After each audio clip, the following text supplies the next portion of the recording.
Niles' email reveals no evidence that points to an abduction of Dr. What about an online account? I've already checked that. We'll check again, Spinelli. Maybe she bought some supplies or something. Maybe she got gas in some remote area.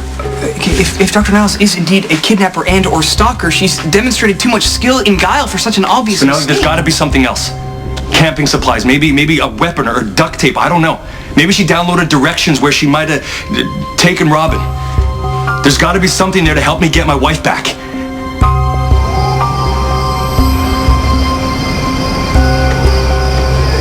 Robin.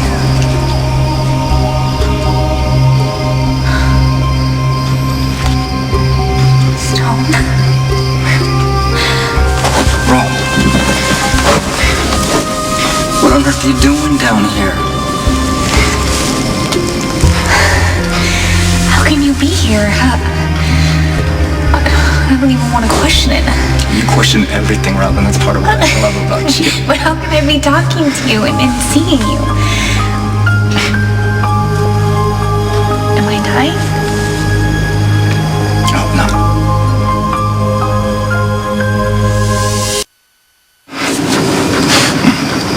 I missed you, Robin. I missed you so much. Even after all these years, it still hurts.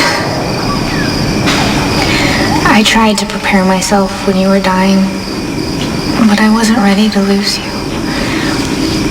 All my friends and family, they told me that I would go through the 5 stages of grief and that I would finally reach acceptance and find peace, and I knew that you wanted me to go on with my life. Yes, when you were standing in front of the window on that last morning, I could let you go then, because I knew you would go on. But I've always carried you with me. I've never let go. I've never forgotten you. God, I remember the first time that I met you. I remember thinking... What an obnoxious jerk. No, what a cute, obnoxious jerk you were. Remember when we went joyriding in Sunny's Jag? And I talked you into putting the pedal to the metal and you got pulled over by a state trooper? Yes, we were going so fast. I was terrified.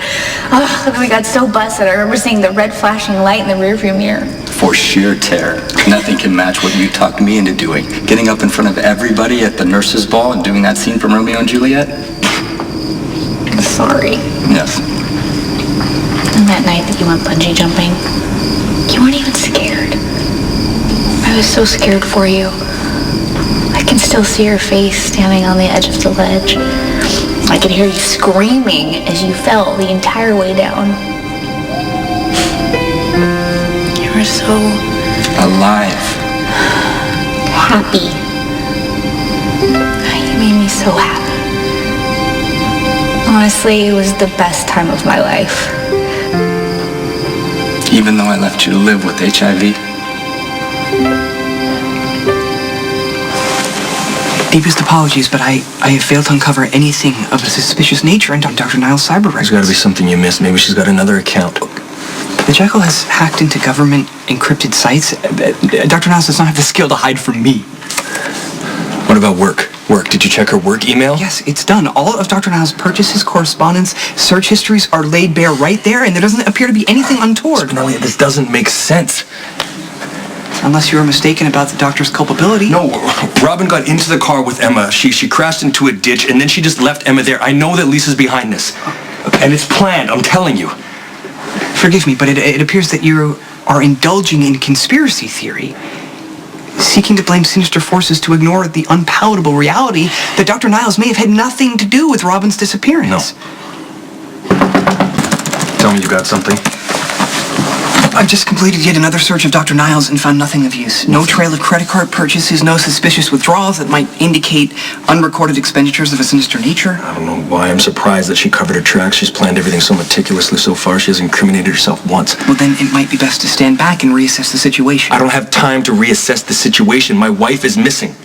I need to find a way to trip up Lisa and get her to admit everything that she's done. Perhaps you're too focused on the person that you wish to be guilty. And in doing that, you're unwittingly turning a blind eye to clues that might point you in a different direction. The only direction is Lisa, Spinelli. She's behind this. Okay, the goal is to find your beloved wife and mother of your child.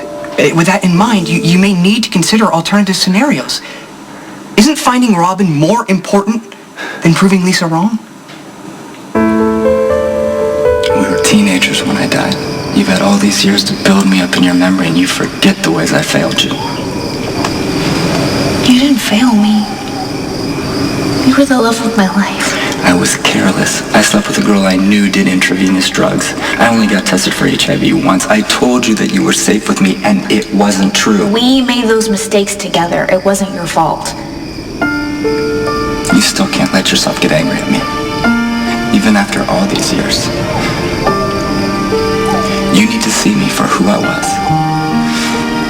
And you need to let me go. Or you really cannot move on.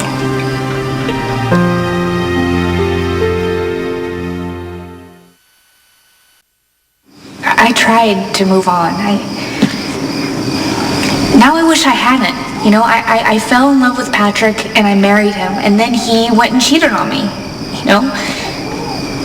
You would have never done that. How can you be sure? Because I know you. You knew a 19-year-old boy who got a death sentence. We were stopped in our tracks by the reality of AIDS. Robin, our time was limited, so we tried to make everything count. We did. Every single moment was precious. What if I hadn't gotten sick? What if I had lived? What if we had followed our dreams? Would we have fallen apart? Would we have argued? No, we would have figured out a way to be together. Our love was that strong. Tell me about Patrick. Tell me, why did you fall in love with him? I don't know, at first I thought he was an obnoxious jerk. Seeing a pattern. I thought he was a cliche, you know, a brilliant surgeon with a god complex, chasing everything in a skirt. What changed your mind? There was this one surgery. Patrick had blood-on-blood contact with an AIDS patient, and he had to do a drug therapy to prevent infection. We talked a lot in those days, and I got to see this side of Patrick, you know, this vulnerable side that he didn't show to the rest of the world. And he got to see me, you know, someone that faces her fears. And I don't know, when it was all said and done, I was able to see Patrick for this kind, vulnerable man that I wanted to marry. Then you got everything I wished for you.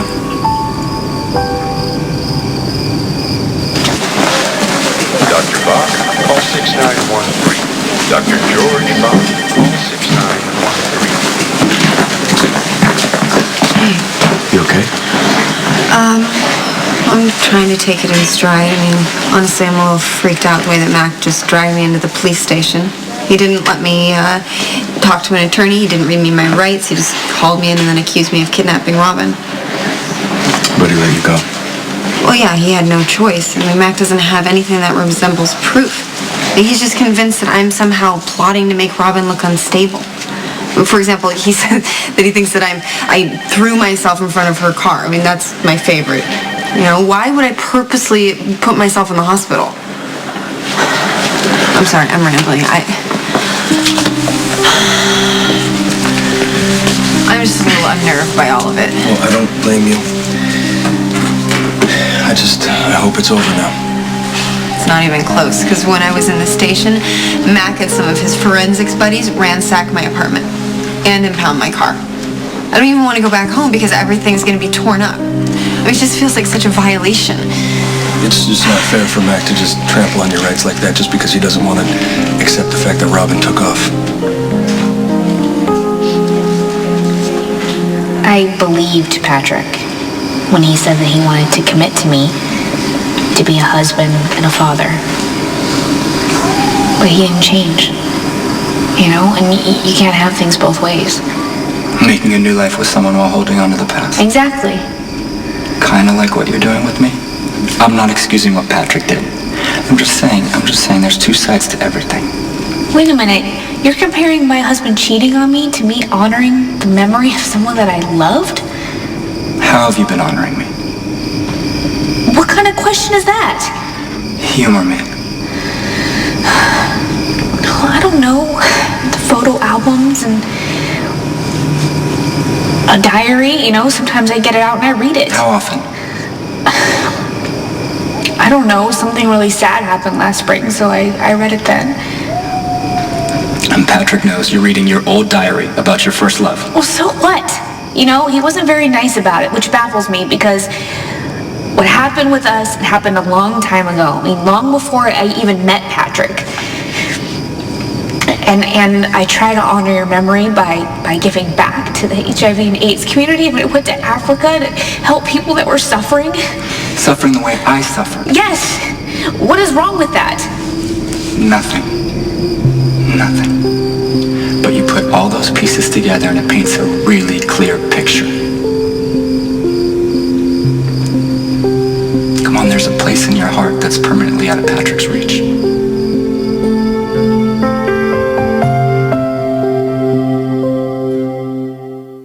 You know, I really wanted to believe, Robin, that you were setting her up, but now I don't know what to think. Well, I mean, all I can do is tell the truth and hope that people believe me. I keep thinking maybe Robin has always been this unstable. I don't know. I mean, did she fall apart when I cheated on her? Well, you cheated on her because you were unhappy. I mean, you knew in your heart that Robin was wrong for you. Okay, Mac, don't do this. Just you've put Lisa through enough. Lisa's clean. We questioned her and searched her apartment. Found no evidence that she took Robin. That leaves you, Patrick. I'm placing you under arrest. What are you talking For assault and kidnapping. You have the right to remain silent. If you give up that right, anything you say can and will be used against you in a court of law. Robin, do you wish you died when I did? No.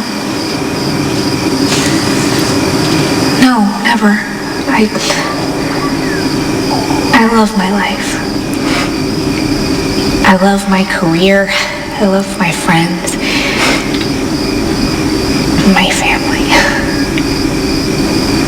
I have a daughter,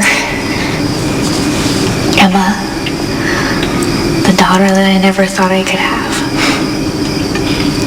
I almost named her Anna Karen, like you and I had talked about, but it was not some child that I dreamed of. She's real. She's my daughter with Patrick. I can't let her grow up without me. She needs me, so I have to get home to her. Then you will. I'll always love you, Stone. I know. That is why I'm here. Because I'm part of you.